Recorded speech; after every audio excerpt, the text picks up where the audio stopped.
মৃত মায়ের মরদেহ দেখার সুযোগ না দেয়াকে কেন্দ্র করে ভাইয়ে ভাইয়ে রক্তক্ষয়ী সংঘর্ষের ঘটনা ঘটে। সংঘর্ষে ৬০ ঊর্ধ্ব নাসির উদ্দিন নামে এক বৃদ্ধ নিহত হয়েছেন। ঘটনায় আহত হয়েছেন অন্তত ২০ জন। ব্রাহ্মণবাড়িয়ার সদর উপজেলার বিরামপুর গ্রামে এ ঘটনা ঘটে। এই হৃদয় বিদারক ঘটনাকে ঘিরে একই পরিবারের সদস্যরা দুটি ভাগে বিভক্ত হয়ে পড়ে, যা পরবর্তীতে পুরো গ্রাম জুড়ে ছড়িয়ে পড়ে সংঘর্ষে। সংঘর্ষ চলাকালে ৪টি বাড়িতে অগ্নিসংযোগ, ভাঙচুর ও লুটপাটের ঘটনাও ঘটে। বান্ডেল থাকলে প্রতি সেনমানিতে টাকা বাঁচবে। বিকাশ সেনমানি বান্ডেল কিনে জিতুন প্রতি লেনদেনে।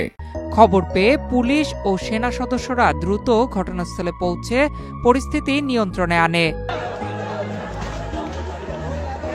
স্থানীয়রা জানান, শুক্রবার বিরামপুর গ্রামের মৃত হাসিম মিয়ার স্ত্রী মারা যান।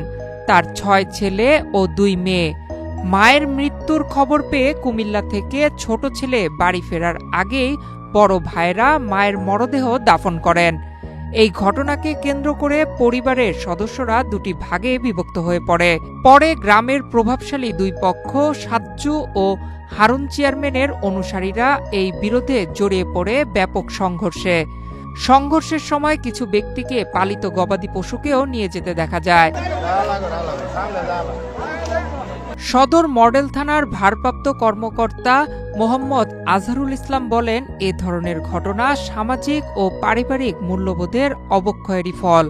পারিবারিক বন্ধন ও পারস্পরিক শ্রদ্ধাবোধ হারিয়ে যাওয়ায় সমাজে এমন দুঃখজনক ঘটনা ঘটছে। নয়ন বিশ্বাস, বাংলাদেশ প্রতিদিন।